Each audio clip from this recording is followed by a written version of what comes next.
இதுல யார் யார் சம்பந்தப்பட்டிருக்கிறாங்க. ஏன்னா இது எல்லாத்தையும் பாத்தீங்கன்னா டிரான்ஸ்ஃபார்மர் ஊழல்ல அவர் இருந்த செந்தில் பாலாஜி இந்த காலகட்டத்தில் தான் டிரான்ஸ்ஃபார்மர் ஊழல் இருந்துச்சு.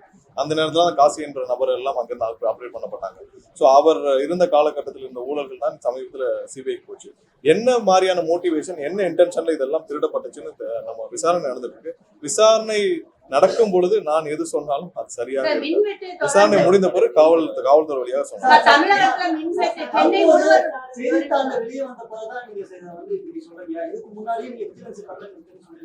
எல்லாம் அதாவது விஜிலன்ஸ் இபியோட விஜிலன்ஸ் துறை ரீதியான விசாரணை முடித்த பிறகு காவல்துறைக்கு கம்ப்ளைண்ட் பண்ணோம். அதுக்கு இடையிலே அனைத்தும் பேக்கப் எடுக்கும் பணிகள் அனைத்தும் துவங்கப்பட்டு விட்டுச்சு.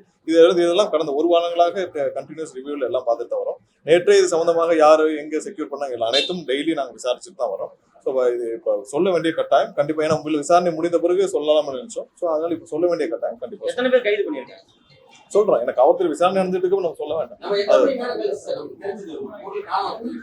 இல்ல அந்தந்த டிபார்ட்மெண்ட்ல அவங்க ரிப்போர்ட் பண்ண பிறகு அனைத்தும் ஆடிட் செய்யப்படும். ஒவ்வொரு இடத்துல ஆடிட் பண்ணி எங்கெங்க மிஸ்ஸிங், ஸோ இன்னும் பல இடங்கள்ல என்னென்ன டாக்குமெண்ட்ஸ் இருக்கு எல்லாமே இருக்கிற டாக்குமெண்ட்ஸ் நிறைய செக்யூர் பண்ணணும். அது எந்த விதத்திலையும் யாரும் மேலும் எந்த காணாமல் போயிடக்கூடாது. ஏதாவது வேற வகையிலேயே அதை டிஸ்ட்ராய் பண்ற வேலையை நடந்துடக்கூடாது.